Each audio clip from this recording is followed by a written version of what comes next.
नमस्कार दोस्तों, स्वागत है आपका अपने चैनल वाईफाई स्टडी में। दोस्तों, इस वीडियो के माध्यम से हम देखने वाले हैं वैदिक सभ्यता के टॉप क्वेश्चन। इससे पहले सिंधु घाटी सभ्यता के क्वेश्चन में अपलोड कर चुका हूं। अगर आपने नहीं देखा है तो आप उनका लिंक वीडियो के डिस्क्रिप्शन में दे रखा है, वहाँ से जाके आप देख सकते हैं। चलो, वैदिक सभ्यता। तो वैदिक सभ्यता के बारे में थोड़ा कुछ देख लेते हैं। पहले वैदिक सभ्यता काल कब तक माना जाता है? वैदिक सभ्यता काल माना गया है 1500 से 600 ईसा पूर्व तक। 1500 से 600 ईसा पूर्व तक इसका काल माना गया है। अब वैदिक सभ्यता को भी दो भागों में बांट दिया गया है। एक तो है ऋग्वैदिक काल, और एक बांट दिया आपको उत्तर वैदिक काल।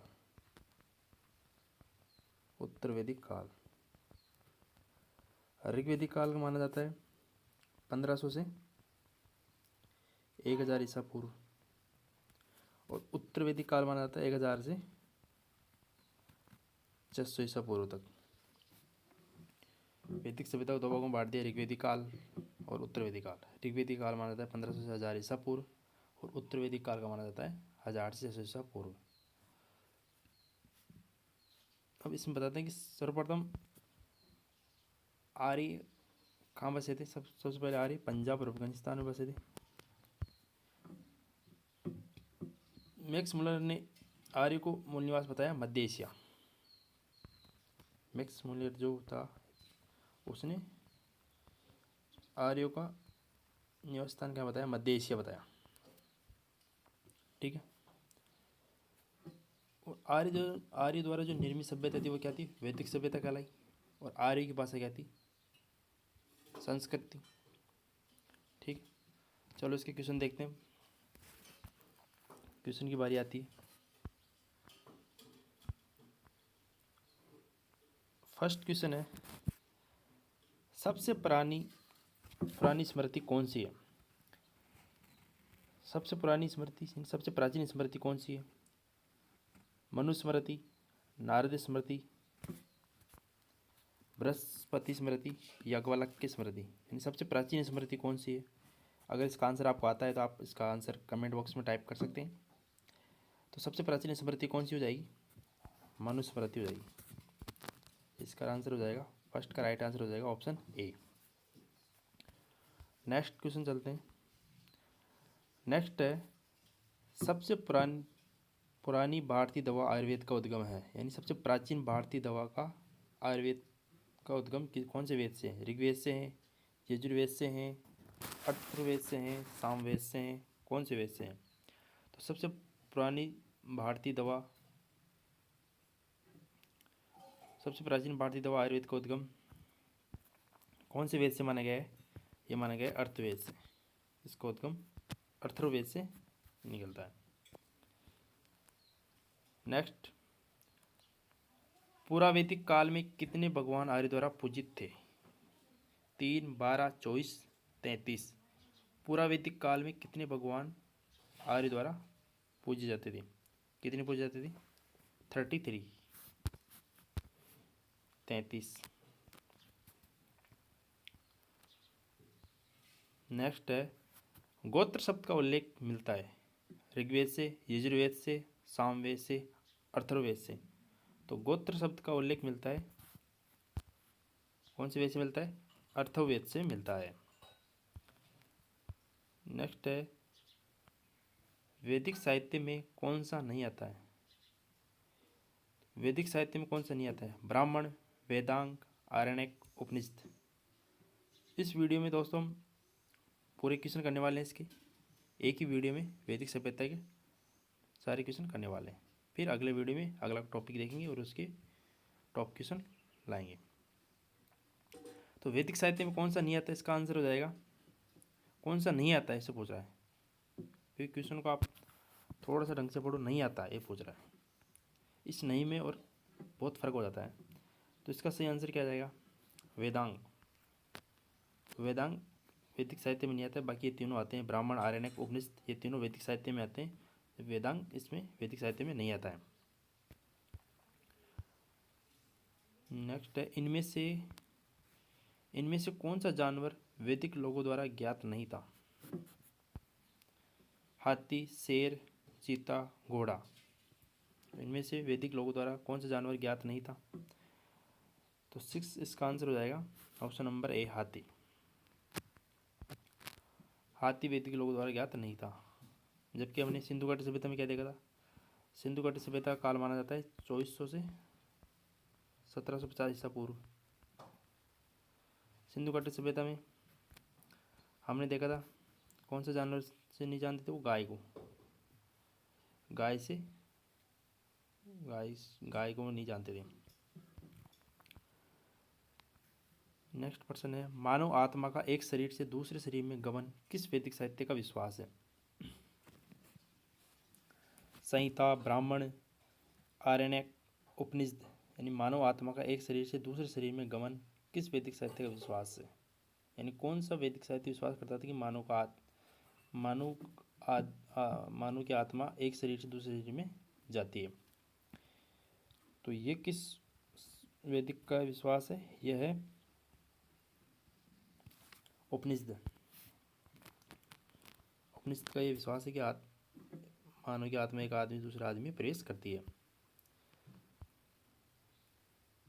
भारतीय गणित का उद्गम पाया जा सकता है? तो भारतीय गणित का उद्गम पाया जाता है सुलभ सूत्र से। इसका सही आंसर हो जाएगा ऑप्शन नंबर सी। नेक्स्ट है, किस वैदिक सभ्यता में भारतीय संगीत है? यानी भारतीय संगीत का जनक कौन से वेद को कहा जाता है? ये तो सबको आता होगा, ऋग्वेद, सामवेद, यजुर्वेद, अथर्ववेद।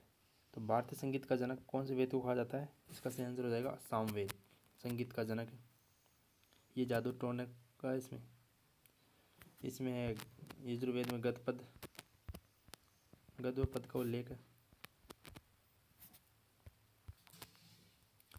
गायत्री मंत्र जो सूर्य को समर्पित है किस वेद से लिए गए? यानी गायत्री मंत्र जो सूर्य को समर्पित है किस वेद से लिए गए? ऋग्वेद, यजुर्वेद, सामवेद, अथर्ववेद। तो गायत्री मंत्र कौन से वेद से लिया गया है? ये लिया गया है ऋग्वेद से। अगला प्रश्न है, सत्यमेव जयते किस उपनिषद से लिया गया है? ये बहुत ही वेरी इंपॉर्टेंट क्वेश्चन है। ये अक्सर एग्जाम में देखा जाता है ऐसा क्वेश्चन। सत्यमेव जयते किस उपनिषद से लिया गया है?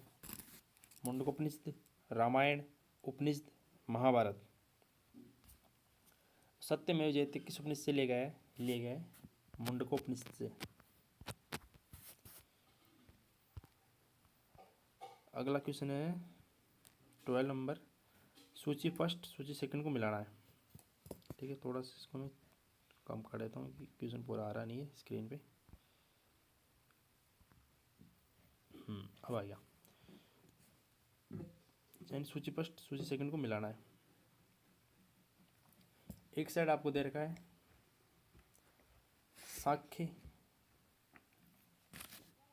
साक्य, बदरायन। एक मिनट थोड़ा सा,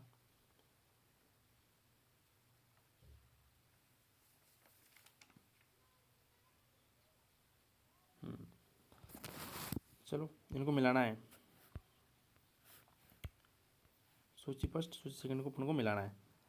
इसमें दे रखा साक्य, बदरायन, वैशिक, जैमिनी, न्याय, पतंजलि, योग, गौतम, मीमांसा, कणाद, वेदांत, कपिल। यानी साक्य के खोजकर्ता कौन थे? तो साक्य का तो हो जाएगा आपका कौन सा हो जाएगा? देखो जो आता है पहले उस पर टिक कर लो। वैशिक होता है कणाद, ये पता है आपको। योग पता है पतंजलि का है, ठीक है। और साक्य का आ जाएगा कपिल, साक्य का कपिल आ जाएगा। न्याय का आ जाएगा गौतम, न्याय का गौतम आ जाएगा। मीमांसा का आ जाएगा जैमिनी, और वेदांत का आ जाएगा अपना बदरायन। ठीक, तो अपना क्या हो जाएगा? पहले में आ जाएगा एफ, क्योंकि साक्य का था कपिल, वैश्य का कणाद ई, और न्याय न्याय का आ जाएगा गौतम, डी। और योग का आ जाएगा पतंजलि, सी। मीमांसा का आ जाएगा बी, ऑप्शन नंबर जैमिनी। और वेदांत का आ जाएगा बदरायण। यानी FEDCB है। ये कौन से ऑप्शन में ये देखते हैं अपन। FEDCB है, पहले ऑप्शन में आ गया अपना आंसर।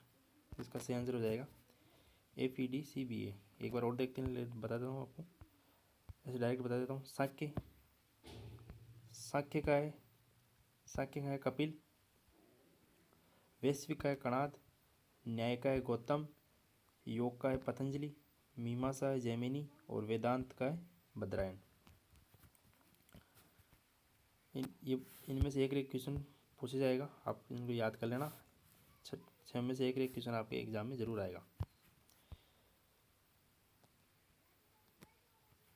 ऋग्वेदिक कालीन धर्म की मुख्य विशेषता थी बलि देना, मूर्ति की उपासना, नारी देवी की प्रबलता, स्वर्ग के अस्तित्व में विकास। ऋग्वेद कालीन धर्म की मुख्य विशेषता थी, कौन सी विशेषता थी। बलि देना, मूर्ति की उपासना, नारी देवी की प्रबलता, स्वर्ग के अस्तित्व में विकास। तो ऋग्वेद कालीन की धर्म की मुख्य विशेषता थी बलि देना। ऋग्वेद कालीन में मूर्ति पूजा नहीं होती थी, वो केवल प्रकृति की पूजा करते थे। किसकी पूजा करते थे, प्रकृति की। उपनिषद जिन्हें वेदांत के नाम जाना जाता है की संख्या है। उपनिषद यानी उपनिषदों की संख्या पूछा है, जिन्हें हम वेदांत भी कहते हैं। उपनिषद की संख्या है 96, 105, 108, 112। तो उपनिषद कितने, 108।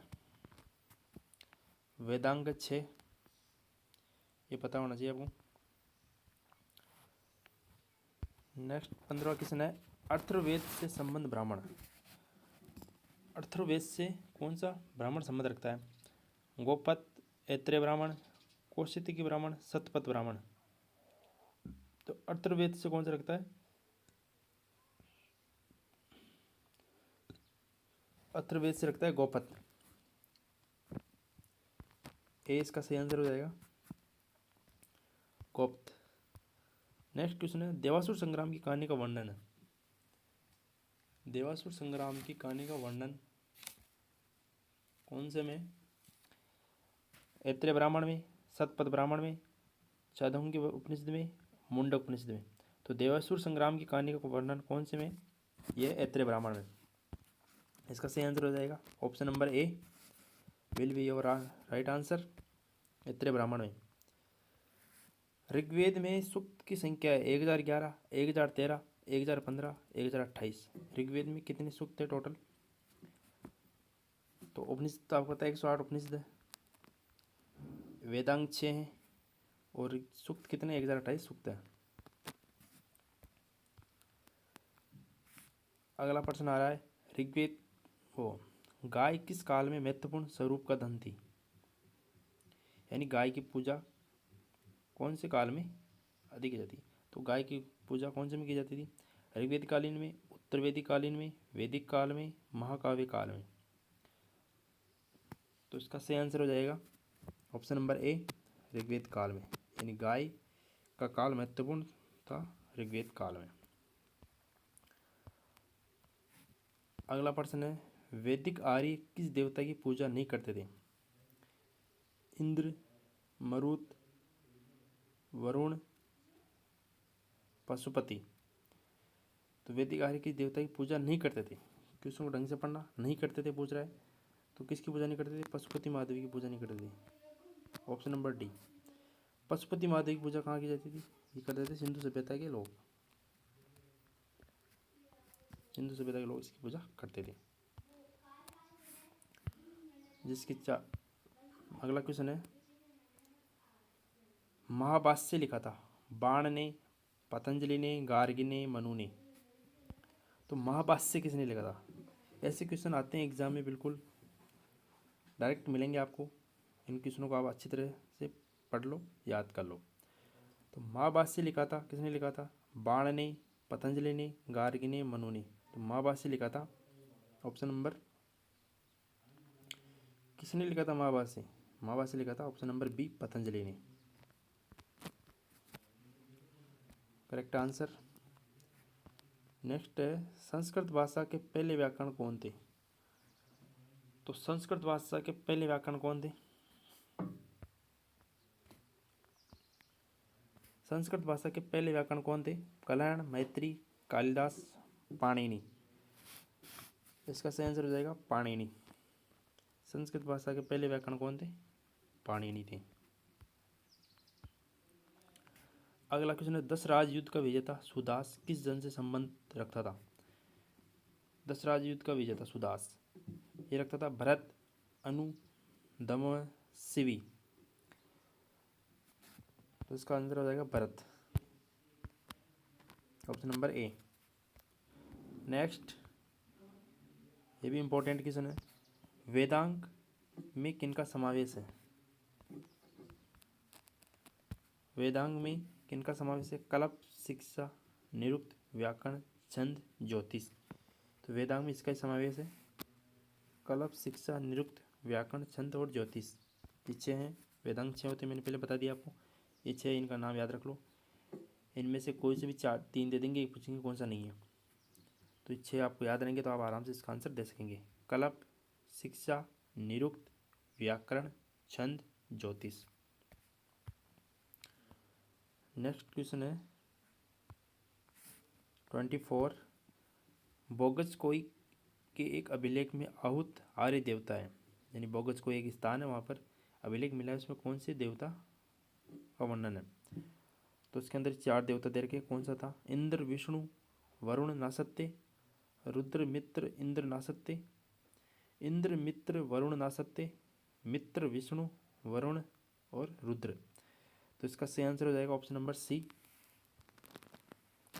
इंद्र, मित्र, वरुण, नासत्य। ये आर्य देवता थे बोगजोई के अभिलेख में, इंद्र, मित्र, वरुण और नासत्य। नेक्स्ट क्वेश्चन है उपनिषद शब्द का शाब्दिक अर्थ क्या होता है? यानी उपनिषद हमने पढ़ लिए, 108 उपनिषद होते हैं, 108 उपनिषद होते हैं, ये हमने पढ़ लिया पहले। तो इसका अर्थ क्या होता है? ज्ञान होता है, बुद्धिमत्ता होता है, पास बैठना होता है या सर स्वर पाठ होता है? तो उपनिषद शब्द का शाब्दिक अर्थ होता है पास बैठना। पास बैठना मतलब है कि गुरु के पास बैठकर और ज्ञान लेना, विद्या ग्रहण करना। ठीक, इसका मतलब ये होता है, उपनिषद का शाब्दिक अर्थ ये होता है पास बैठना। अगला क्वेश्चन भी उपनिषद के बारे में पूछ रहा है, उपनिषद क्या है? महाकाव्य है, कथा संग्रह है, हिंदू दर्शन का स्रोत है या कानून की पुस्तकें हैं? तो उपनिषद क्या है? उपनिषद है हिंदू दर्शन का स्रोत। सी इसका सही आंसर हो जाएगा। उपनिषद क्या है? एक हिंदू दर्शन का स्रोत है। नेक्स्ट क्वेश्चन है किस ऋग्वेद संहिता या मंडल ने पहली बार शूद्र को परिचित कराया? यानी शूद्र को परिचित कराया, कौन सा मंडल था? वो था 10वां मंडल।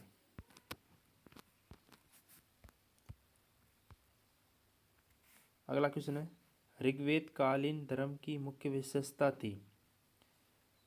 बलि देना, मूर्ति की उपासना, नारी देवी की प्रबलता, स्वर्ग के अस्तित्व में विकास। ये क्वेश्चन रिपीट हो गया है, इस क्वेश्चन को अपन ऊपर डिस्कशन कर चुके हैं, तो इसका आंसर आपको पता होगा, आप इसका आंसर कमेंट बॉक्स में लिखें। इसका सही आंसर हो जाएगा बलि देना।